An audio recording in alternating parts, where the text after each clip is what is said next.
Voilà.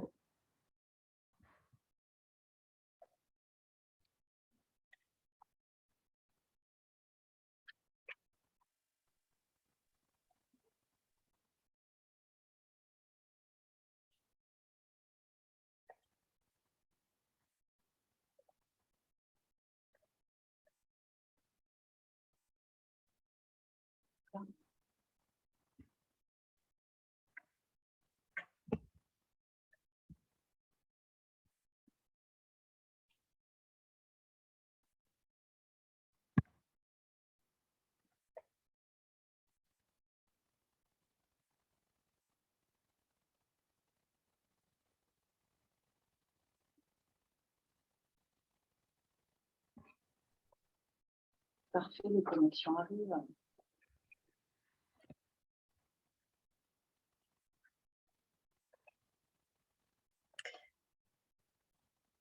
Bien, je pense qu'on va pouvoir commencer.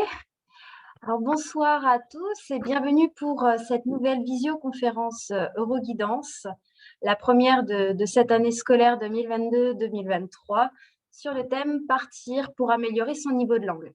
Je suis Manon D'Angèle, psychologue de l'éducation nationale au Centre d'information et d'orientation de Strasbourg, chargée de mission Euroguidance. Et je suis vraiment ravie de pouvoir animer cette visio ce soir, accompagnée de professionnels et de témoins. Donc, nous avons choisi de traiter cette question de partir pour améliorer son niveau de langue, car c'est une question qui est récurrente dans nos pratiques, dans les centres d'information et d'orientation, et même au-delà, je pense, pour tous ceux qui accompagnent des jeunes qui sont en construction de leur parcours.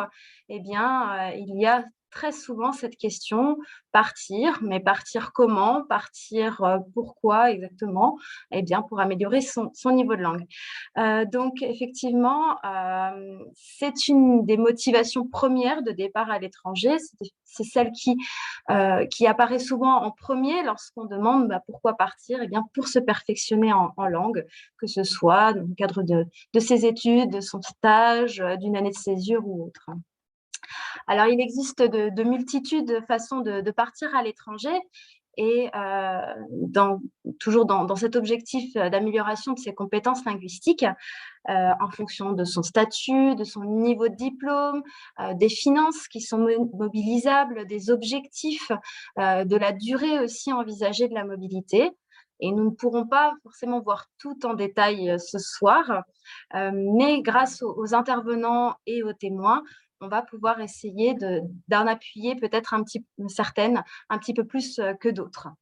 Alors, je remercie les participants d'être présents. Je vais partager mon écran afin que vous puissiez voir les noms s'afficher. Voilà. Excusez-moi. Voilà.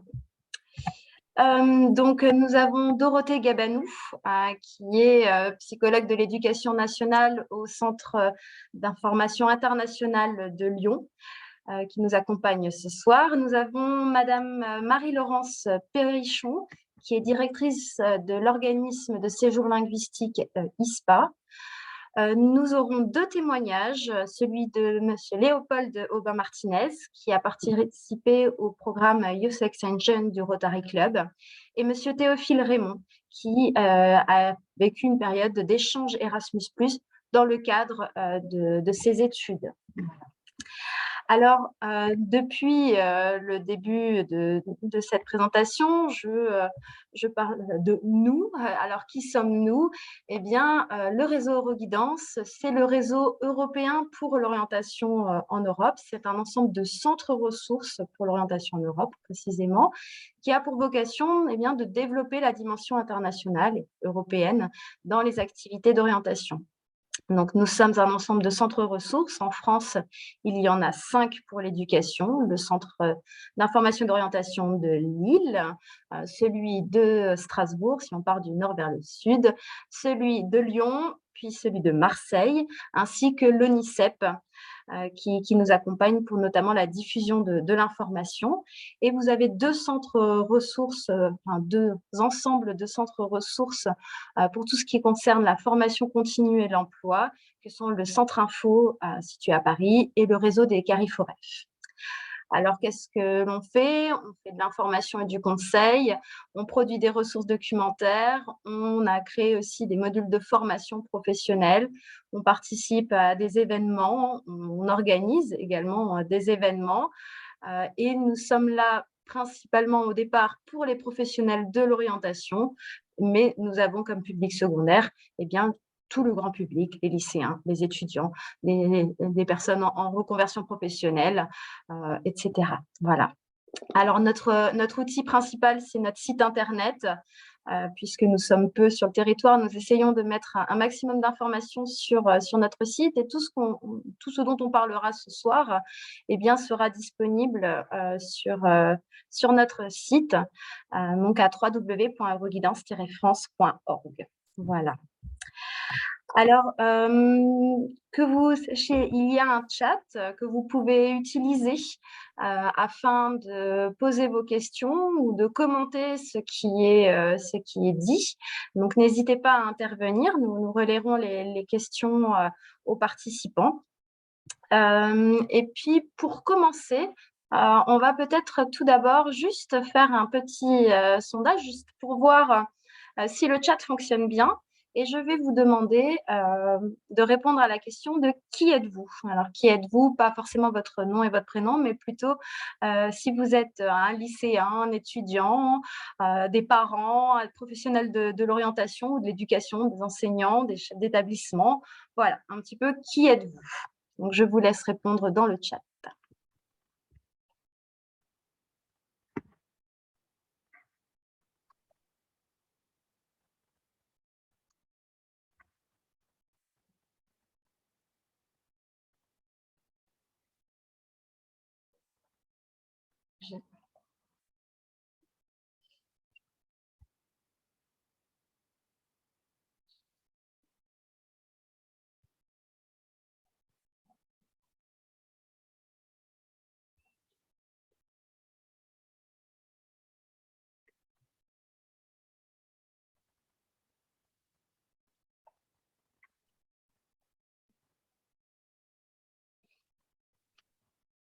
Alors, je ne sais pas si c'est moi qui...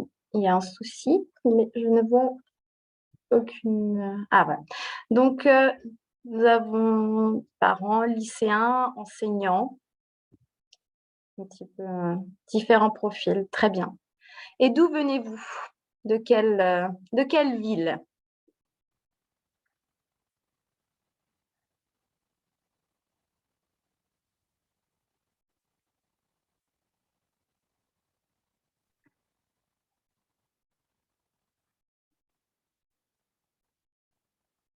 Nous avons également une psychologue de l'éducation nationale. Voilà. De Cannes, Naples, la région de Lille, sud de Vienne, Amiens, Arras. Très bien. Bon, ben, un petit peu de partout en France. Parfait. Merci beaucoup d'avoir participé.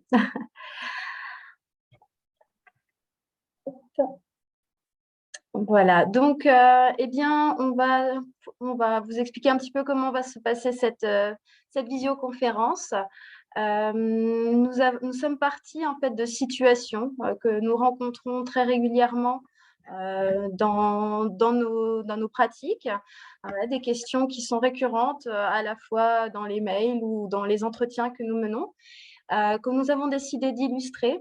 C'est donc Dorothée qui présentera un petit peu quelles sont les réponses qu'elle pourrait apporter à la situation de ce jeune. Et puis, à la fin, interviendront nos différents témoins professionnels pour étayer un petit peu plus nos propos. Voilà. Alors, la première situation, j'ai un petit souci avec ma présentation. Donc, Amine, qui a 16 ans et qui souhaite devenir steward. Et pour cela, il faut que je pratique plusieurs langues. J'aimerais dès maintenant commencer par l'allemand. Alors, dites-moi, Dorothée, dites-nous tout. Alors, eh ben, c'est heureux qu'ils souhaitent commencer par l'allemand, parce qu'il y a énormément de possibilités justement quand on veut améliorer son niveau de langue en allemand, notamment via l'ophage. Peut-être on peut passer à la slide suivante. Voilà. Alors, il y a un certain nombre de programmes d'échange qui existent et qui sont envisageables avec l'Allemagne dès le collège ou le lycée. Je vais vous en présenter quelques-uns. Donc, le programme Brigitte Sauzet qui permet de la 4e à la 1re de partir, alors pendant 6 mois au total, hein, c'est-à-dire qu'on est bien sur une réciprocité, c'est-à-dire dans un échange avec un correspondant allemand. On part 3 mois en Allemagne et le correspondant allemand viendra au retour 3 mois en France. 2 mois si on est en 4e.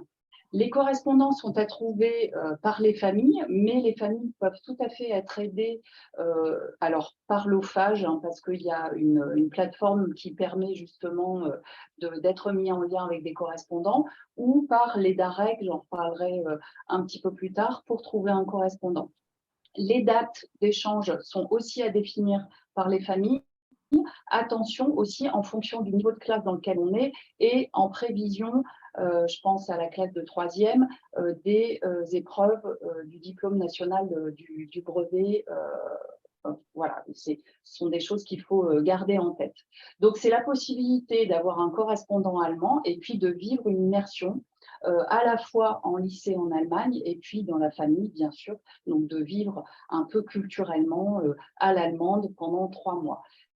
Ce programme d'échange vous permet de bénéficier d'une aide financière aussi sur le voyage. Donc ça, c'est une des possibilités. Si on veut même aller encore plus loin, on a le programme Voltaire qui permet de partir 6 mois en Allemagne. Donc là, vous avez les dates d'un côté pour le séjour en Allemagne et de l'autre côté pour le séjour en France du correspondant allemand. Les candidatures passent par l'OFAGE.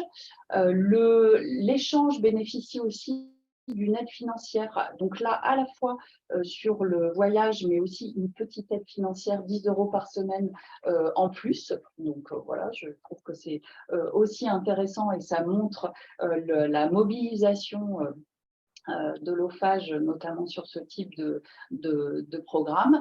Et donc là, ce sont des séquences qui sont bien sûr prises en compte dans la scolarité des élèves. Alors, on a un tuteur, évidemment, on a un contrat d'études qui est établi et on bénéficie d'un suivi qui permet justement d'avoir ces 6 mois en Allemagne pendant son année scolaire de la 4e à la 1re. Il existe aussi, et ça je ne l'ai pas mis sur le slide, dans certaines académies, je pense à Grenoble et à Lyon, des échanges qui sont un peu plus courts, dans le cadre du programme ESSEL par exemple, qui permettent à des correspondants allemands et français de bénéficier d'un mois d'un côté et de l'autre. Donc ça, ce sont des informations que vous pouvez trouver sur les sites des DAREC, et j'en reparlerai juste après. Autre possibilité, quand on est au lycée et qu'on a envie d'améliorer une langue étrangère, candidater pour avoir une bourse et pour faire sa première ou sa terminale dans un lycée français de l'étranger. Et vous avez les villes dans lesquelles vous pouvez justement candidater. Donc Londres, Dublin, Munich, Vienne, Madrid et Barcelone. On a à peu près au niveau national 35 bourses par an. Les candidatures passent par les établissements, hein, c'est-à-dire que les familles intéressées, je les invite à prendre contact d'ores et déjà avec les chefs d'établissement qui reçoivent normalement une circulaire, alors on va dire à partir du mois de février. Et voilà, les familles peuvent candidater via un formulaire, donnent cette candidature au chef d'établissement qui émet un avis sur la candidature et qui ensuite fait remonter ces candidatures au rectorat dans un premier temps, qui étudie les dossiers, et puis c'est remonté au niveau central, au niveau du ministère, pour justement accorder ces 35 bourses par an qui permettent de financer cette année de première ou de terminale dans un lycée français. Donc là, c'est une année qui s'intègre au parcours de l'élève. On va privilégier les élèves qui sont boursiers au mérite et la bourse qu'il recevra pourra financer la totalité ou une partie de la scolarisation en lycée français de l'étranger. L'accueil se fait en général dans les familles, sauf pour Vienne, là, les élèves sont accueillis en internat, et à Munich, en foyer d'étudiants.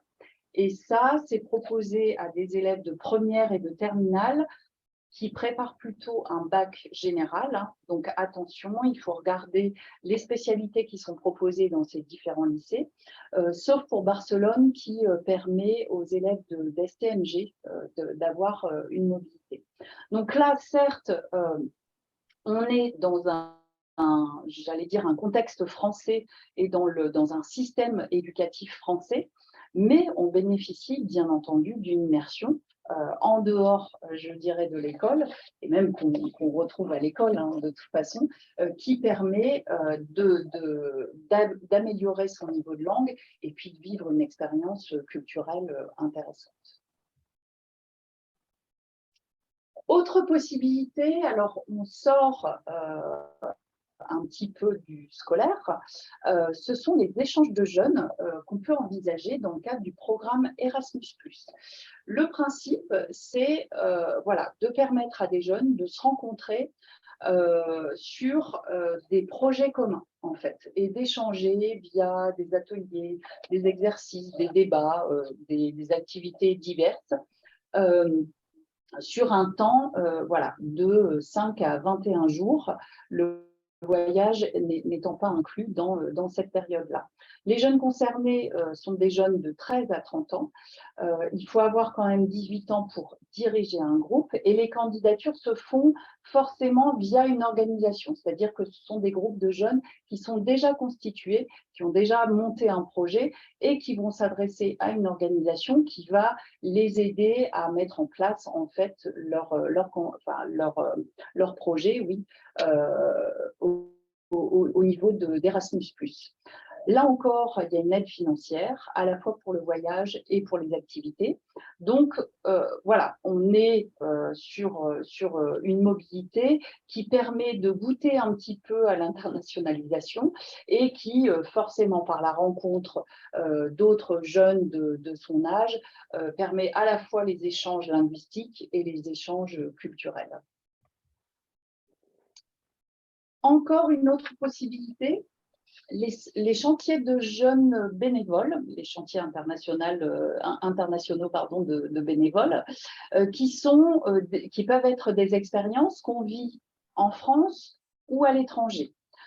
C'est 2 à 3 semaines. Alors souvent, on a des chantiers qui sont proposés sur les périodes de vacances scolaires, par exemple, qui permettent à des jeunes qui viennent de tous les horizons, autour d'un projet qui va être utile au niveau local, au niveau territorial, de vivre une expérience un petit peu singulière en se rendant justement utile sur une ou plusieurs actions. Ces chantiers de jeunes bénévoles peuvent être envisagés à partir de 14 ans. Alors, à partir de 14 ans, toutes les destinations à l'étranger ne sont pas forcément accessibles. Mais là, en l'occurrence, moi, j'avais vérifié sur certaines associations qui proposaient du chantier de jeunes bénévoles. On retrouve l'Allemagne, justement, on retrouve l'Italie. Et après, on peut trouver d'autres destinations à partir de 15-16 ans qui peuvent être accessibles. Ceci étant, vous avez vu que ce sont des expériences de bénévolat qui peuvent se faire en France et à l'étranger. On peut aussi envisager une expérience en France avec des internationaux, justement, qui viennent pendant 2 à 3 semaines sur ce type de projet. Dans les activités qu'on y trouve, je peux donner quelques exemples. On peut faire du débroussaillage, par exemple, de chantier de randonnée. On peut travailler à la reconstruction d'un site. On peut envisager d'aider sur un festival culturel. On peut aider dans des activités, alors des personnes âgées ou des personnes porteurs de handicap. En fait, voilà, des activités comme celle-là qui permettent de se rendre utile et d'avoir un impact au niveau local. Alors ça, c'est intéressant dans la mesure où ce sont des mobilités qui sont assez courtes, qui peuvent s'envisager relativement tôt et qui permettent de goûter justement à ça et puis à un engagement aussi personnel. Vous voyez un logo là qui est Co-Travaux. Co-Travaux, c'est un réseau qui répertorie un certain nombre d'associations membres qui sont susceptibles de proposer du chantier de bénévoles international. Voilà. Alors, petit focus sur les voyages d'Elijah parce que, encore une fois, c'est envisageable à partir de 16 ans et c'est la possibilité, encore une fois, d'avoir une mobilité et là, en l'occurrence, d'être aidé financièrement sur un voyage qu'on ferait seul, parce que ça fait partie de la philosophie de la Fondation, pendant un mois au moins, entre juillet et la fin du mois d'octobre, sur une thématique qu'on a choisie, en fait. Donc, on dépose son projet de voyage en ligne avant le 15 février pour pouvoir éventuellement être sélectionné, passer un entretien en région et donc mettre en œuvre ce voyage d'un mois seul avec cette aide financière de 900 €. On peut candidater une deuxième fois et là, en l'occurrence, la bourse, elle est un petit peu plus élevée, elle monte à 1100 €. Donc, ce qui est intéressant dans cette démarche, c'est vraiment le fait de partir seul. Alors, voilà, ça se discute avec les familles et avec les jeunes qui veulent partir. Seul parce que dans ce cas-là, on est plus ouvert justement à la diversité et aux échanges. Et puis, d'avoir en amont justement préparé ce voyage avec un volet financier, un volet justement sur la thématique qu'on souhaite travailler. J'adore l'architecture à Barcelone, je vais partir à Barcelone et je vais aller rencontrer des gens qui sont très au fait de tout ce qui se passe au niveau architectural. Voilà, ça peut être vraiment des sujets très divers qui ont trait à la culture, l'histoire, l'évolution de la société. Voilà, on trouve beaucoup de témoignages très intéressants sur le site de la Fondation d'Elijah. Donc, n'hésitez pas à y aller, c'est aussi, ça fait partie des opportunités. Et je vais en terminer avec, moi j'ai assez parlé, je vais laisser parler Léopold, parce que Léopold, lui, il a bénéficié d'un échange du Rotary Club quand il était lycéen. Et donc, je vais le laisser ouvrir son micro et puis nous expliquer un petit peu justement son expérience. Bonsoir, est-ce que vous m'entendez? Oui, parfaitement bien. Impeccable. Je ne sais pas vraiment par où commencer concernant mon expérience. On en avait un petit peu parlé en amont la semaine dernière, Madame Gabanou, mais est-ce que vous pourrez me redonner un petit peu un fil directeur ou sinon je vais un peu… Alors, peut-être, est-ce que vous pouvez nous rappeler quand est-ce que vous êtes parti? À quel moment et comment vous alors, avez agrégé le parcours? Voilà. je suis parti sur ma période seconde première. Donc, ça veut dire que j'ai redoublé ma première techniquement. Donc, je suis parti en Argentine, dans le nord, dans le nord dans la grande périphérie de Buenos Aires, entre septembre 2012 et juillet 2013. 13, ouais, c'est ça, voilà. Globalement, voilà. Quelle mémoire.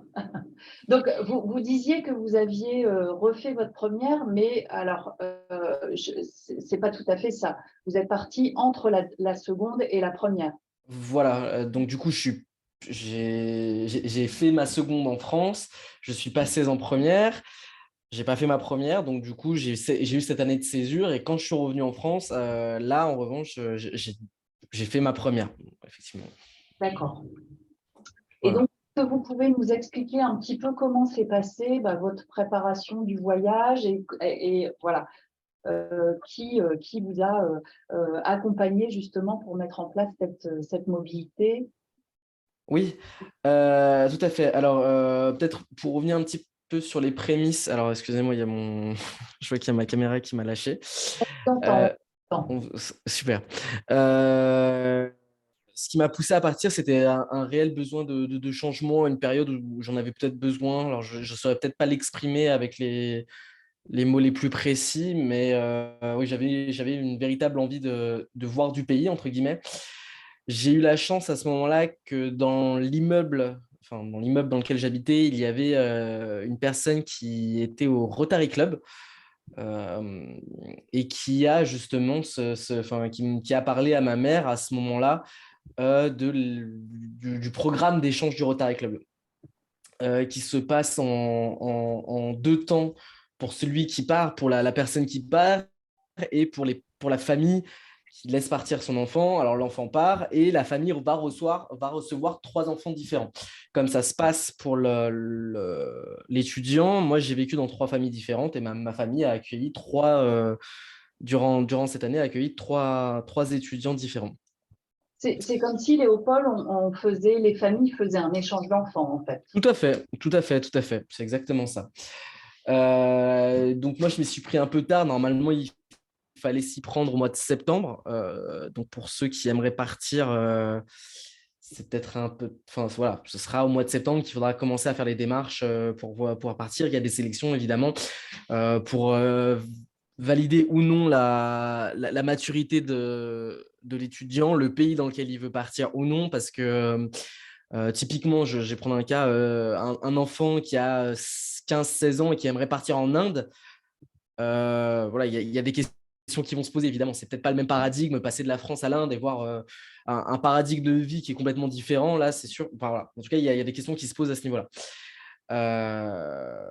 Donc voilà, moi je me suis pris en décembre.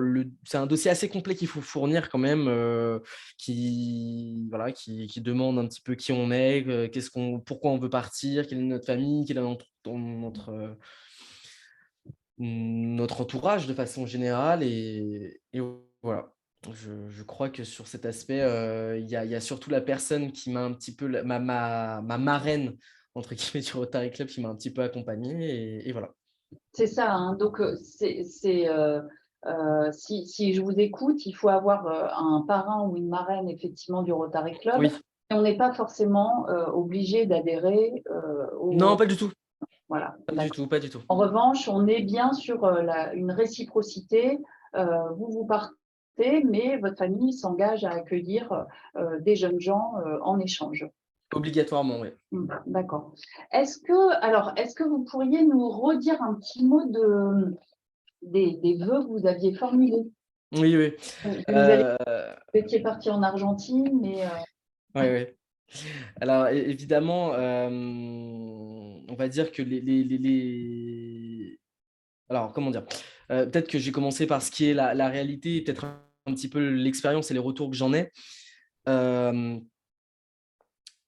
Tout le monde, tous les étudiants, de façon générale, veulent partir dans les pays anglophones. Alors, évidemment, il y a des pays qui ne sont pas accessibles, la Chine, l'Iran, voilà, ce genre de pays, évidemment, ne sont pas accessibles pour des raisons évidentes.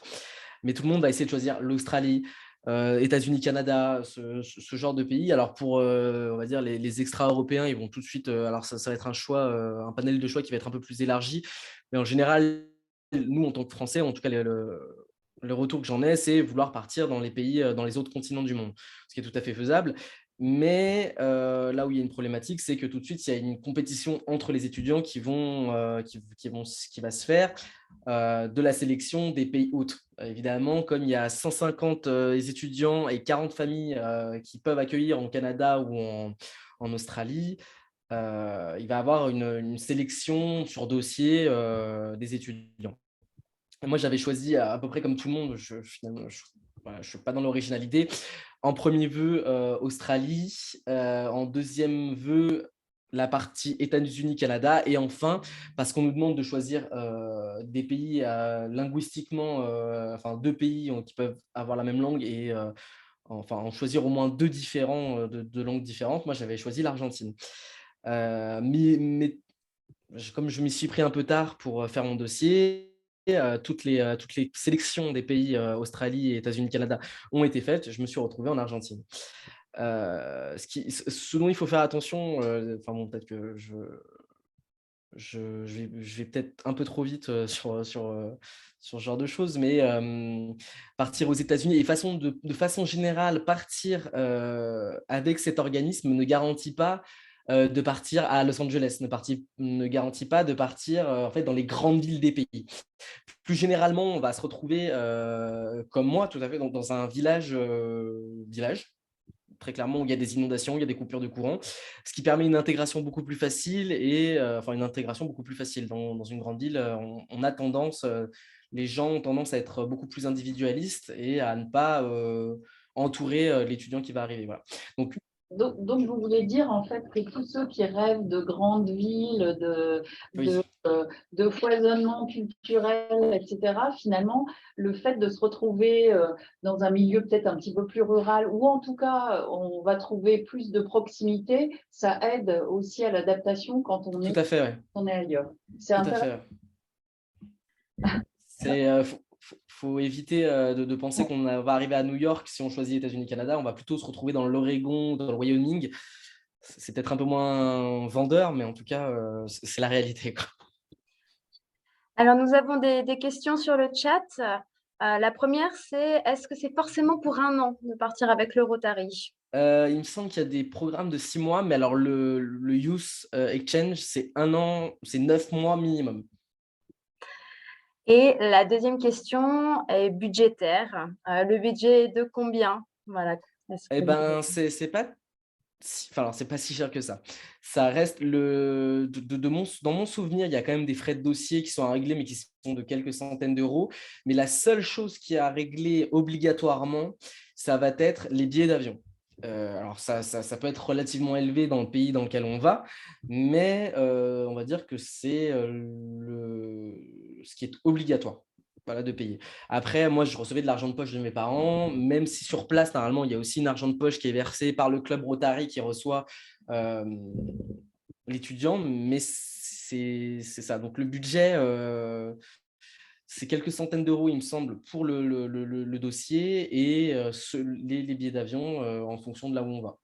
Je crois qu'en plus, si on s'y prend bien, parce qu'on peut partir avec d'autres étudiants qui vont dans le même pays. Moi, pour l'aller-retour en Argentine, donc Lyon, Buenos Aires, Paris, Buenos Aires, c'était 900 € aller-retour. De mon souvenir, alors ça va prendre avec des pincettes. Et après, Léopold, en fait, tout est pris en charge par la famille d'accueil. Oui. Bah, alors, évidemment, on n'est pas blanchi par la famille d'accueil, mais en tout cas, la nourriture, le logement, et tout ça est réglé par la famille. Ça, c'est une obligation. Et au niveau de l'immersion dans le lycée, comment ça se passe? Alors, moi, je vais vous parler de mon expérience. Il y a des gens avec qui ça peut se mal passer. En général, la majorité, 99% des étudiants ressortent avec un souvenir extrêmement positif. Ça peut mal se passer aussi, mais moi, j'ai été très bien accueilli parce qu'on est français et qu'on a la chance d'avoir quand même comment dire, une belle image en dehors de France. Donc tout de suite, moi, j'étais une espèce de mascotte. On m'amenait de partout, on voulait tout me montrer. C'était le Français qui arrive. Bon, voilà, c'était. Alors après, je vous dis ça, ça a été comment dire. Ça a été très agréable, mais d'un autre côté, par exemple, je sais que quand je suis arrivé, évidemment, et que j'ai fait 3 familles différentes, les 3 familles sont venues à intervalles, de façon différée, venues me voir. Et la 3e famille, elle m'a offert du savon et du shampoing, pensant que voilà, les Français ne se lavaient pas. Voilà, voilà, voilà, on est aussi confronté à l'image des autres. Donc, moi, j'ai été comment dire, très bien accueilli par les autres élèves qui me voyaient comme étant le français et qui étaient très désireux de savoir qui j'étais. Et la troisième famille pensait que voilà, j'étais quelqu'un qui ne se lavait pas parce que j'étais français. C'est... Donc, finalement, ça a servi à réajuster en fait les représentations qui ne sont pas forcément Ouais, voilà. toujours très vraies Ah de ce oui, qu'on peut voir c'est ça. des Ouais. étrangers. Ouais. Si on revient sur notre thématique de ce soir, qui est plutôt aussi justement l'aspect linguistique, qu'est-ce que vous pourriez en dire? C'est vrai que le, le titre de de cet échange, c'était améliorer son niveau de langue. En fait, avec cette expérience, je ne pense pas qu'on puisse apprendre une langue sans vivre dans un pays. Pourquoi? Parce qu'on pourrait l'apprendre de façon tout à fait scolaire, voilà, on pourrait répondre, comprendre, etc. Mais comprendre et vivre, en fait, une langue, comment elle se développe dans un espace donné, dans un territoire, et elle va être, comment dire, développée via des histoires, via des mythes, via un accent particulier, via des situations particulières, qu'elles soient politiques, internes, externes. Et je ne pense pas qu'on puisse comprendre toute la finesse d'une langue sans y vivre. Réellement, moi, j'ai un espagnol argentin, j'ai des réflexions, même des insultes. J'ai encore gardé en fait des espèces de petits reliquats de langue argentine grâce à ça. J'aurais pas pu l'apprendre.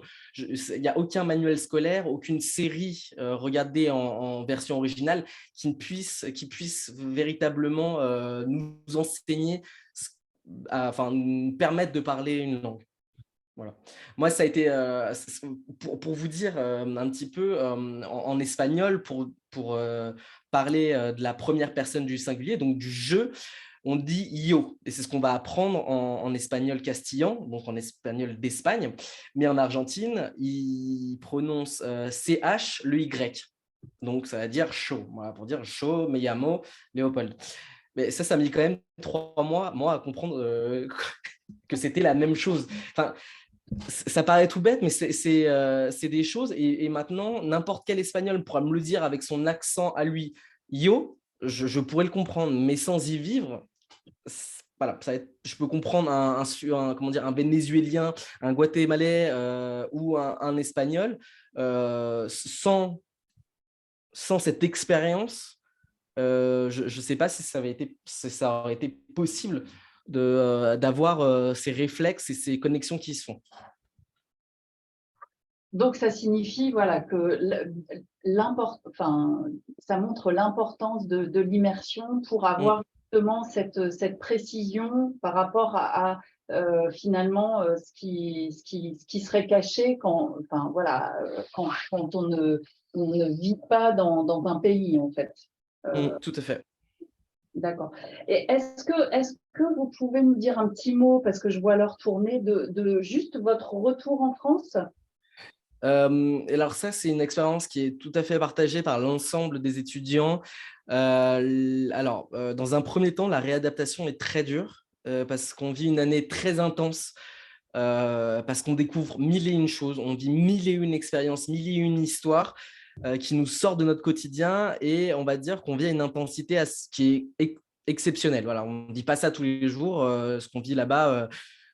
C'est voilà, assez exceptionnel. Quand on revient dans le train-train, et la majorité des étudiants, moi mon petit frère l'a fait, ma mère m'en avait parlé, on est imbuvable.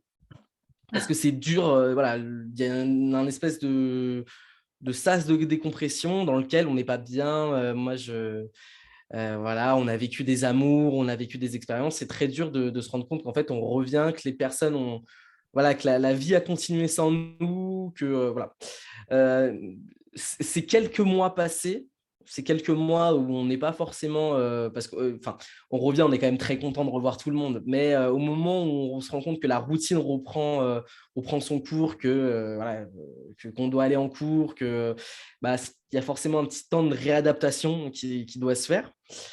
En revanche, moi, le retour a été extrêmement positif en ce sens que l'école, j'aimais pas forcément ça. J'étais peut-être un peu immature. Je n'étais pas forcément quelqu'un qui faisait ses devoirs, les devoirs au sens large. Cette année m'a permis de prendre déjà un nouveau souffle, de me replonger dans les études correctement, de finir, d'avoir un bac largement, voilà, de me reconcentrer, d'aller à la fac, d'avoir un DUT, enfin bref, de faire mille et une choses. Sans ça, je ne sais pas où j'en serais.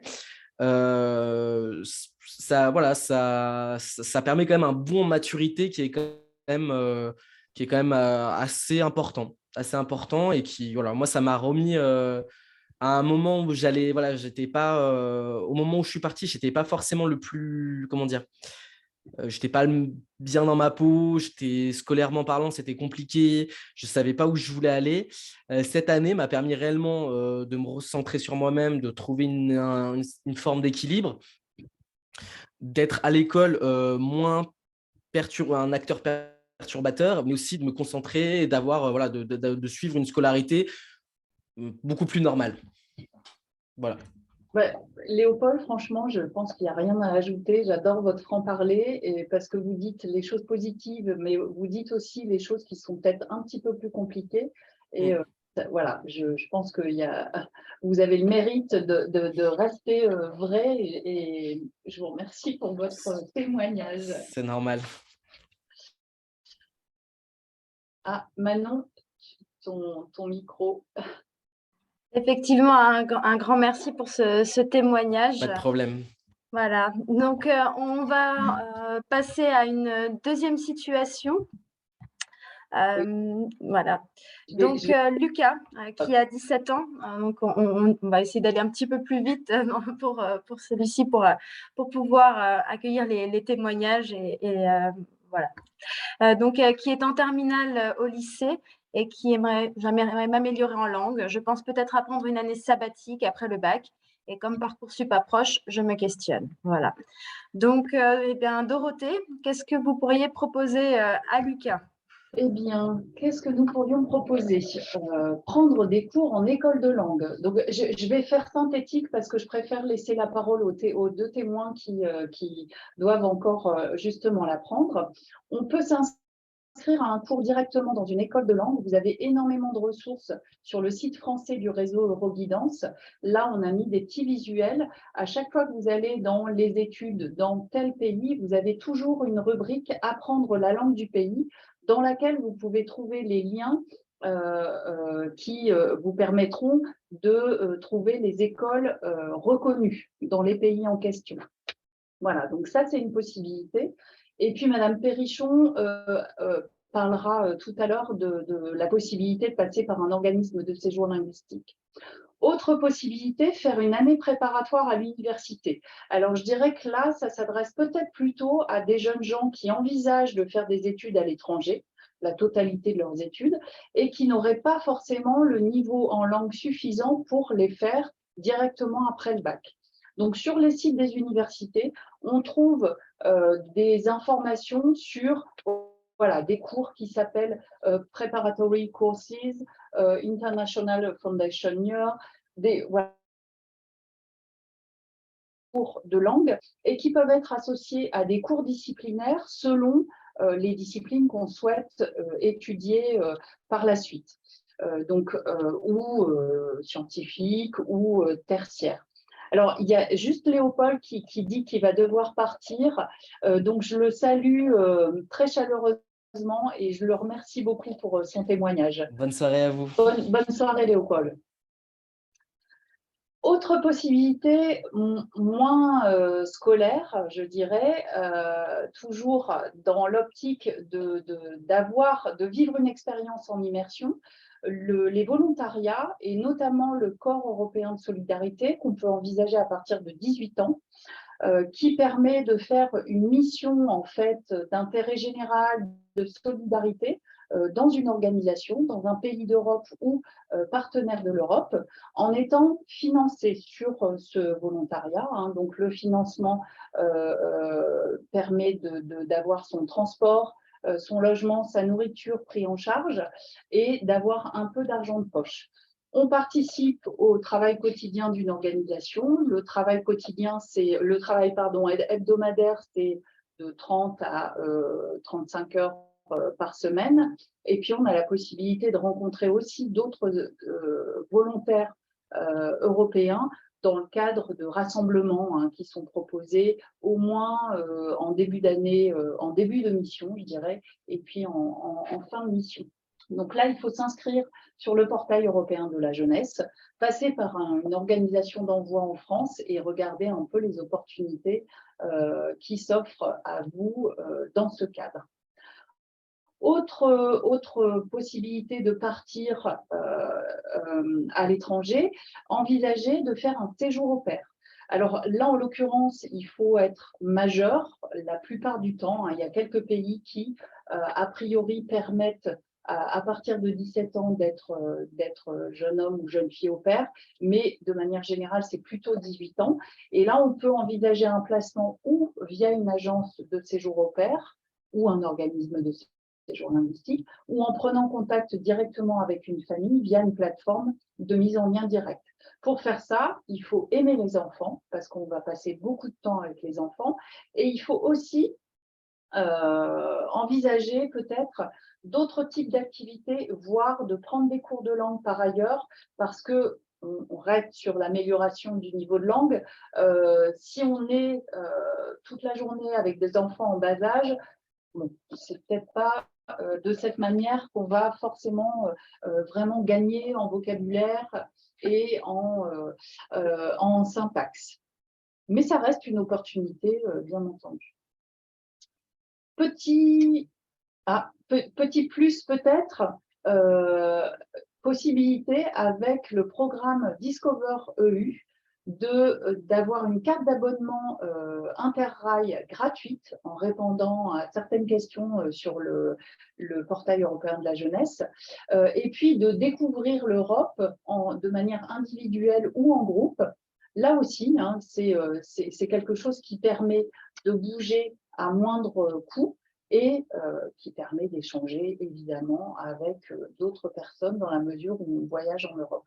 Et je laisse la parole à Madame Perrichon qui va nous parler un petit peu de justement ce qu'on peut faire en passant par un organisme de séjour linguistique et notamment de la labellisation aussi qui est proposée par l'Office. Bonsoir à tous, donc je suis Marie-Laurence, la directrice de l'organisme ISPA et ce soir je représente l'Office.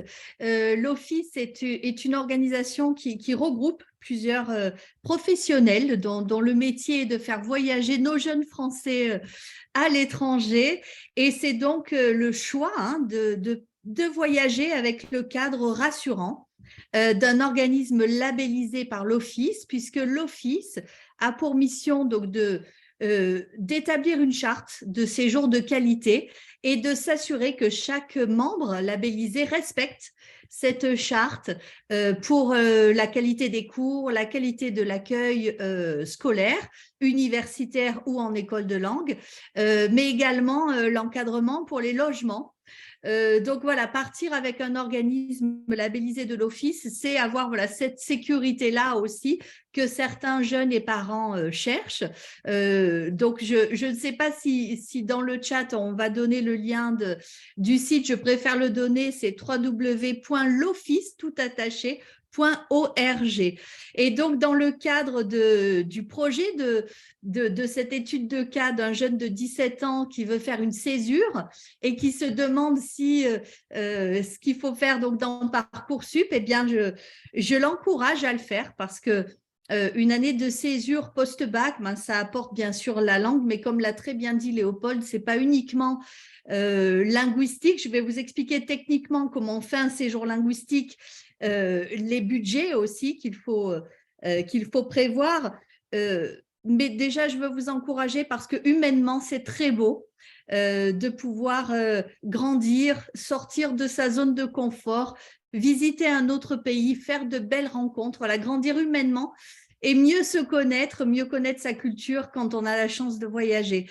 Donc, la typologie des séjours à l'Office, elle est très diverse. Donc, il y a les séjours linguistiques, dont je vais vous parler un petit peu plus longuement, mais je vais être très brève. Mais il y a également aussi les immersions scolaires, les immersions universitaires. et les séjours au pair. Donc, pour un séjour linguistique, c'est très simple. C'est la formule de séjour, je pense, la plus simple. Pourquoi? Eh bien, tout simplement parce que quand on part en séjour linguistique avec un organisme, on a la possibilité de choisir le pays, on a la possibilité de choisir la ville, la durée du séjour, donc qui va pouvoir s'adapter peut-être aussi en fonction de votre budget ou du temps que vous souhaitez passer à l'étranger. On peut aussi choisir la fréquence de cours et le type de logement qui serait soit en famille d'accueil, soit en résidence étudiante. Donc, l'école de langue, c'est l'école qui va vous accueillir en séjour linguistique. Une école de langue, c'est une école qui accueille d'autres étudiants internationaux, donc qui ne sont pas des locaux, mais qui viennent pour recevoir des cours de langue enseignés pour les non-natifs. Et le principe du séjour linguistique, c'est d'avoir de petites classes et des classes de niveau. Donc, lorsqu'on s'inscrit en séjour linguistique, on choisit une école. Les premiers jours, nous sommes testés par les professeurs qui vont évaluer nos besoins en langue et qui vont nous placer dans des groupes de niveau, ce qui va nous permettre de pouvoir progresser rapidement et ce qui, j'espère, rassure ceux qui nous écoutent ce soir. Il n'y a donc pas de niveau minimum à avoir pour faire un séjour linguistique. Il suffit d'avoir l'envie de voyager et de choisir un pays que l'on a envie de découvrir. Un séjour linguistique, donc dans le cadre d'un séjour de longue durée, une année de césure, c'est tout à fait envisageable. Donc, on peut décider de ne faire que des cours d'anglais ou d'espagnol ou de japonais ou d'allemand, ce qui vous intéresse, pendant peut-être 9-10 mois. Le principe dans Parcoursup, c'est de choisir peut-être une année de césure, c'est-à-dire que l'élève s'inscrit dans une école ou une université qu'il prévoit à son retour de son séjour linguistique et demande à son université française ou école française de prendre une année pour lui. Donc, c'est justement le principe de la césure pour voyager, apprendre les langues. Donc, quand on demande une césure sur Parcoursup, il faut documenter ce que l'on va faire pour que ce soit accepté. Est-ce qu'un séjour linguistique apporte beaucoup dans notre scolarité? Oui, au-delà d'être bilingue, je l'ai dit déjà aussi pour le côté humain. Et puis, bien sûr, parce que ça vous fait un super parcours avec la mobilité internationale et c'est très apprécié par les universités qui vont donc vous accueillir pour la suite de vos études et bien sûr par les employeurs aussi. Donc oui, c'est une bonne idée. Je félicite ceux qui sont là ce soir pour se renseigner sur un séjour peut-être de longue durée à l'étranger. Alors, est-ce qu'il y a des aides et des budgets? Alors, vous avez eu plusieurs chemins possibles avec plusieurs aides. Lorsque l'on part avec un organisme, l'organisme va organiser pour vous les cours et le logement. Le budget qu'il faut prévoir pour un séjour linguistique, je dis en gros, parce que bien sûr c'est très large, ça dépend des pays, mais si on veut financer son logement et ses cours, peut-être environ 2 000 € par mois, ce serait, je pense, le minimum, mais ça peut aller beaucoup plus loin et dépasser peut-être même les 3 000 € par mois si vous décidez de vivre à Los Angeles ou à Londres où les logements sont plus chers et on paye aussi les cours. Donc, c'est à peu près le budget qu'il faut avoir. Est-ce qu'il y a des aides? Alors, parfois, les régions ont des aides à la mobilité pour les séjours de longue durée. C'est jamais énorme, mais il faut toujours se renseigner. Ça peut être un petit plus. Et puis, il y a aussi les prêts étudiants. Avec le soutien et la garantie des parents lorsque les parents acceptent et ça permet à un élève de financer un séjour à l'étranger et de rembourser son prêt de façon différée. Donc, dans le cas d'études là dont on parle, un jeune de 17 ans, donc ça pourrait être une année d'école de langue, donc une année de séjour linguistique. Parce qu'on a une année entière, on peut aussi décider de faire une partie linguistique et peut-être une partie d'immersion en université, peut-être de septembre à décembre des cours de langue et de janvier à juin, eh bien, de s'inscrire pour quelques cours universitaires. Donc ça, on peut aussi l'organiser. un cas qui est peut-être un peu plus rare, mais intéressant aussi parce qu'on peut avoir son bac à 17 ans, voire même 16 ans, peut-être pour certains, et pas être prêt à aller en université. Donc, il y a aussi la possibilité de faire une terminale à l'étranger. Alors, c'est moins logique comme parcours quand on a déjà eu son bac en France, mais il faut savoir que ça existe et on vous a parlé des séjours au pair. Donc, voilà, pour donner une idée de budget aussi pour les familles qui sont là ce soir. Donc, je vous ai donné une idée d'un séjour linguistique. Une année d'immersion scolaire, ça peut être dans les 10 000 € l'année suivant le pays. Ça peut être beaucoup plus, suivant la formule qu'on choisit. Et un séjour d'immersion universitaire, peut-être dans les 16 000 € l'année si on compte les cours et le logement, puisque là, ce ne sont pas des échanges. Là, on part soi-même s'il n'y a pas de bourse. Après, on a des programmes aussi avec des bourses. Et bien sûr, après, suivant les pays, ça peut être des budgets différents. Voilà, pour les grandes lignes, j'espère que ça vous donne des idées. En tout cas, je vous invite à parcourir le site de l'Office et regarder ce que l'on fait parce que c'est une aide et ça rend le projet possible. On n'a pas toujours le souhait de partir seul et voilà, c'est rassurant de partir avec un organisme labellisé. Oui, effectivement, merci beaucoup pour cette présentation, pour les liens avec Parcoursup, c'est parfait. Effectivement, on a souhaité faire intervenir un représentant d'un organisme labellisé parce qu'il nous semble quand même essentiel de poser de ce cadre-là. Des organismes, vous en avez quand même un certain nombre. Et donc, il nous semble intéressant aussi de présenter comment un chemin, ce n'est pas une obligation, bien au contraire, mais comment s'assurer d'une certaine qualité de l'organisme, en tout cas comment faire son choix, enfin, voilà, donner des critères pour faire son choix parmi la multitude des organismes présentés. Effectivement, la mobilité dans le cadre d'un séjour linguistique, elle a un coût. On a une tendance souvent à présenter d'accès l'information aussi sur les mobilités à moindre coût. Vous avez d'ailleurs une visioconférence sur cette thématique-là qu'on a menée l'année dernière, la mobilité à petit budget. Mais bon, il y a souvent quand même des questions sur les séjours linguistiques et il nous semblait intéressant dans le cadre de partir vraiment dans le but d'améliorer ces langues, de vous faire part de cette possibilité-là. Voilà. Merci beaucoup, Marie-Laurence. Il y avait une question au propos des aides financières des régions. Donc, évidemment, on vous invite à vous renseigner auprès de vos collectivités territoriales.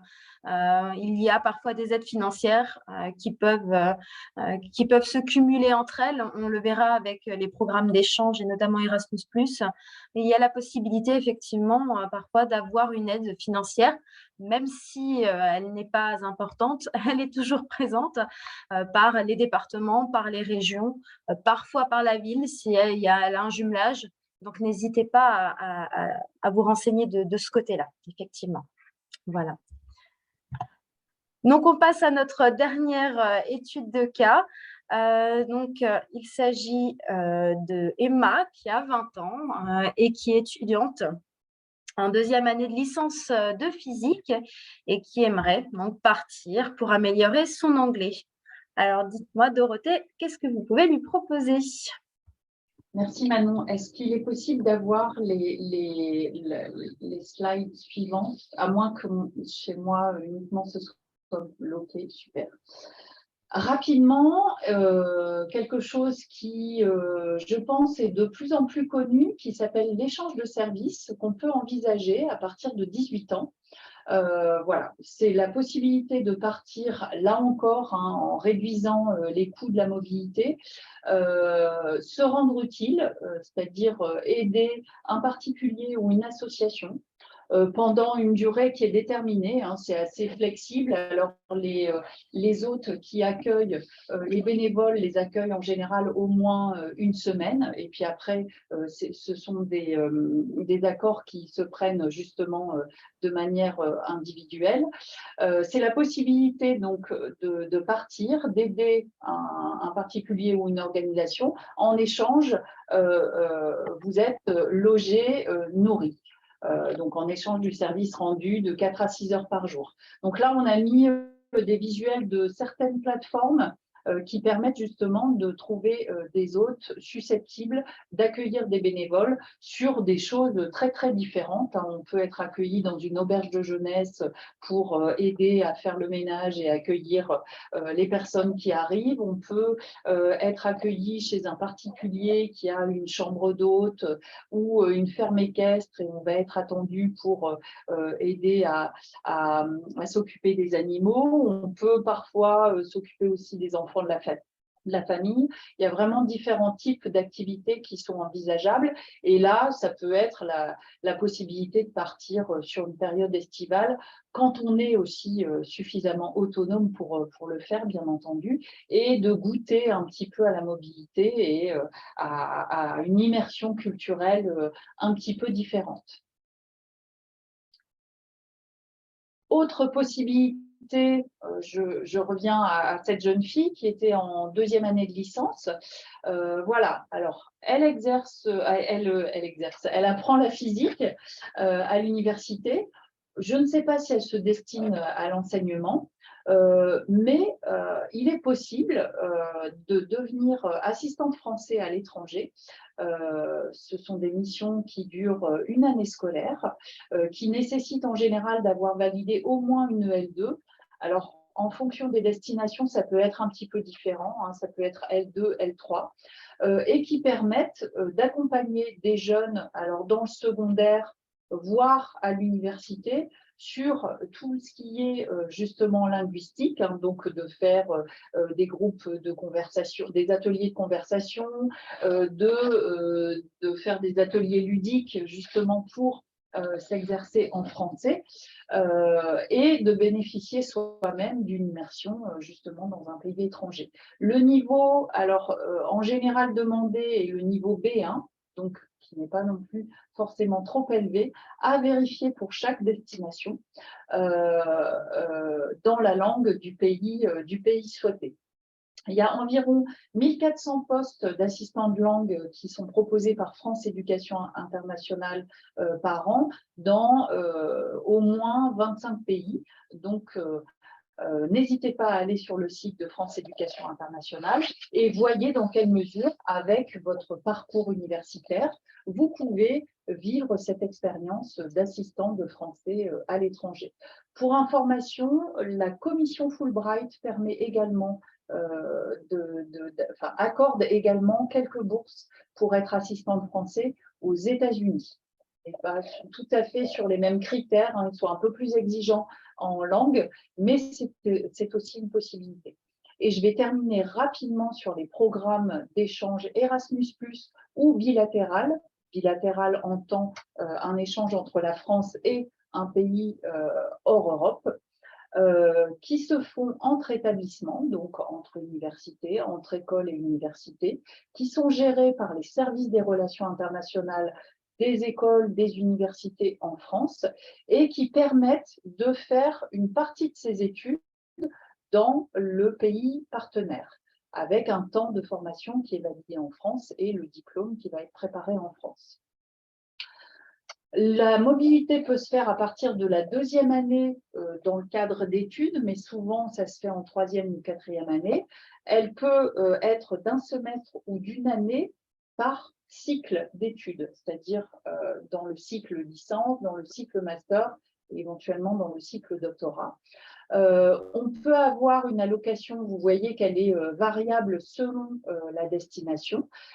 Alors, on a mis l'allocation par mois. Parfois, elle ne couvre pas la totalité de la mobilité, mais en tout cas, elle existe quoi qu'il en soit. Et puis, on peut aussi envisager de faire son stage à l'étranger, alors avec de la même manière une allocation à Erasmus+, quand on est dans un pays d'Europe, voire une bourse régionale quand on est à l'international.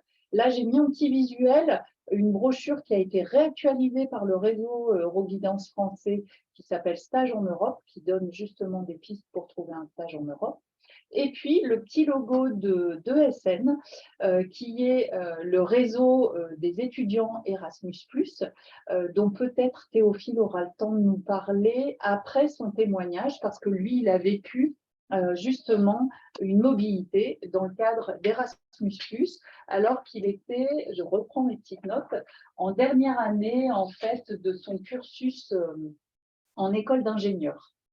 C'est bien ça, Ouais. Théophile? Oui, bonjour. Oui, vous Bon. m'entendez? Merci de bien vouloir prendre la parole sur votre expérience. Ouais. Donc, est-ce que vous m'entendez déjà? Ouais. Tout à C'est fait. bon. Alors oui, c'est ça. Donc moi, j'ai fait une mobilité. J'ai fait un semestre d'études à l'étranger, en Suède exactement, à Stockholm, à la fin de mon cursus d'ingénieur. Donc c'était en dernière année d'ingénieur.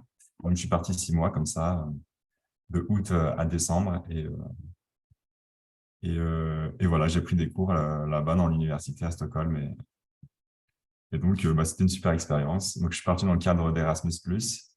Alors pourquoi je suis parti? Je suis parti parce que donc, notre école d'ingénieur nous demande de valider une mobilité internationale.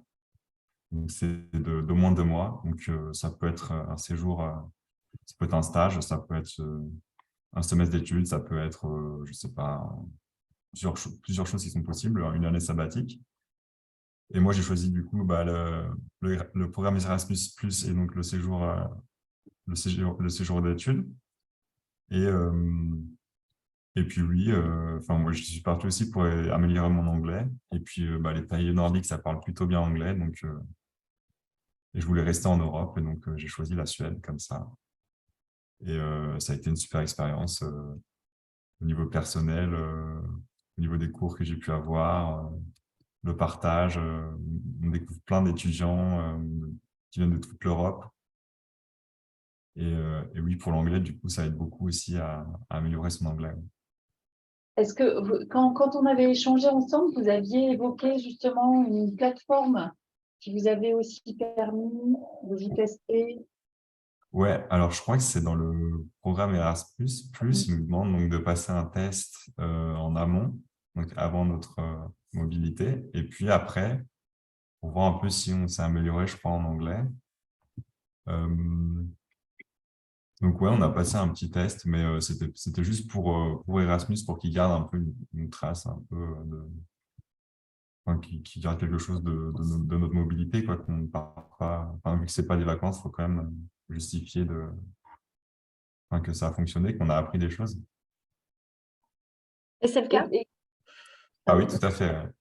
Ouais, non, c'est super pratique. En fait, on a tous pris des cours d'anglais, donc on a tous les bases en fait en anglais. Et ce qui est le plus dur, je pense, c'est d'avoir les automatismes pour parler fluidement en fait. Et ça, on les acquiert avec des Anglais, en parlant anglais au quotidien, en y étant confronté. Et ouais, pour avoir ces automatismes-là, ouais, ça sert beaucoup. Ouais.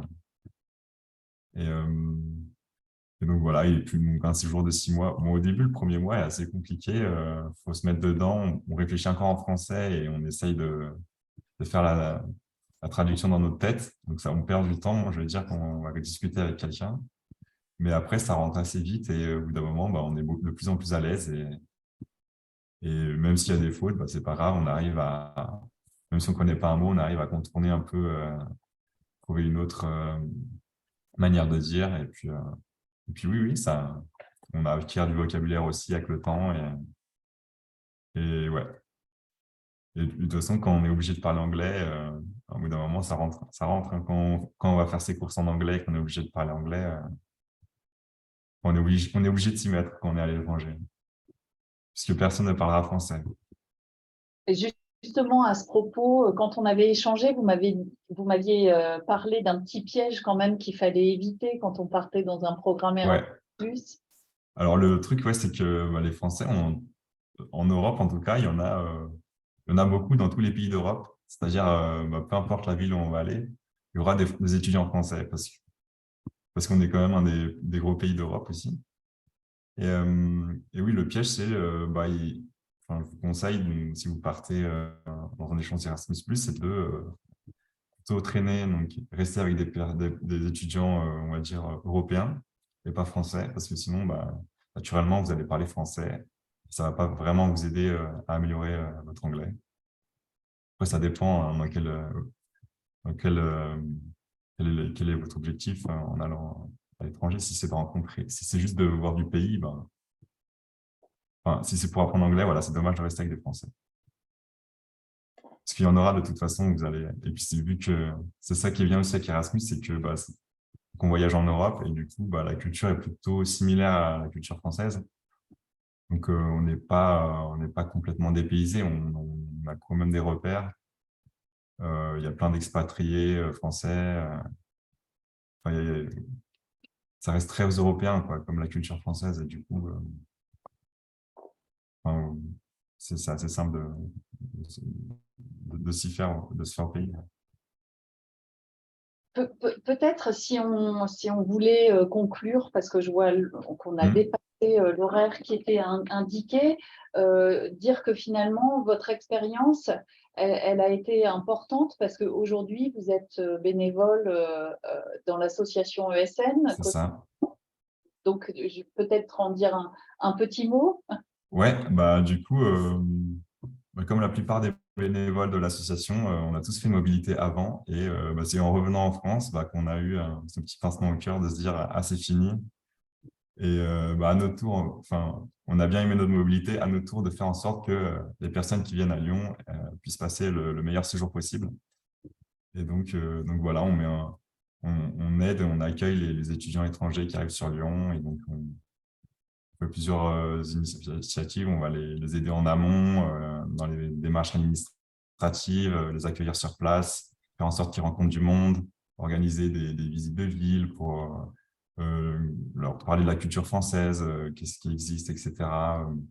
Faire des voyages aussi pour leur faire visiter d'autres villes autour de Lyon.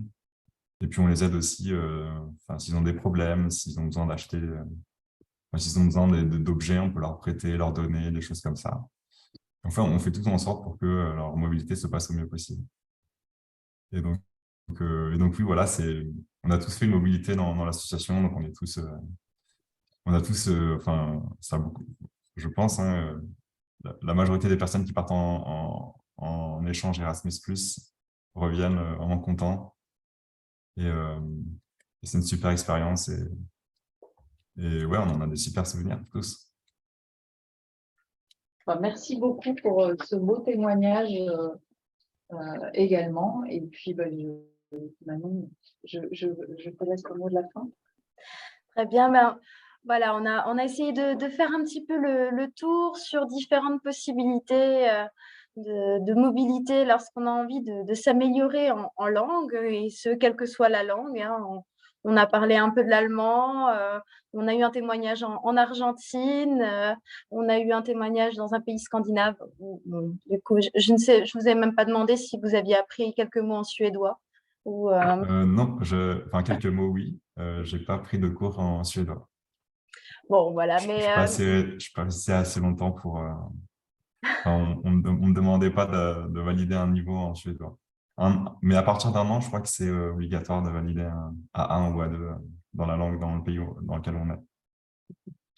D'accord. Voilà, donc différentes possibilités de courte durée. On a vu des échanges de services, des chantiers internationaux de jeunes.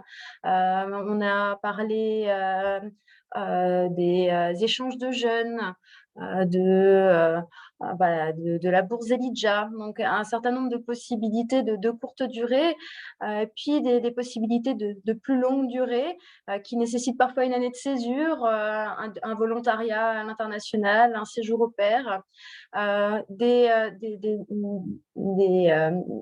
mobilités qui s'inscrivent dans les parcours d'études comme Erasmus+, et puis finalement des possibilités comme des séjours linguistiques qui vont pouvoir prendre différentes formes, de courte, de longue durée, adaptées à des mineurs, à des jeunes majeurs également.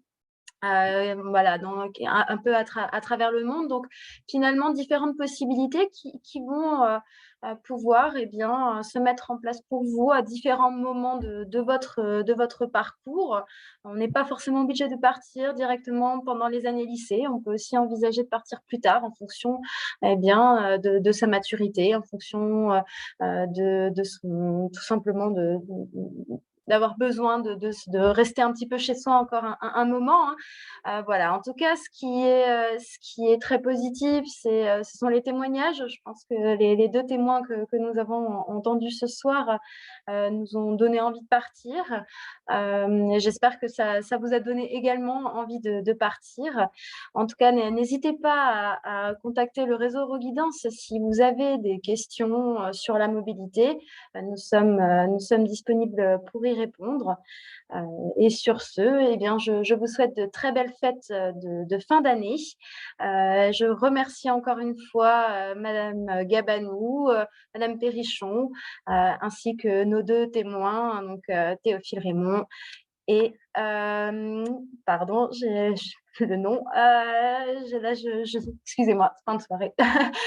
Donc C'est Léopold, Dorothée, aide-moi. Léopold, mais je n'ai plus le nom de. Aubin Martinez. Merci. Donc merci à vous tous et très belle soirée. Au revoir.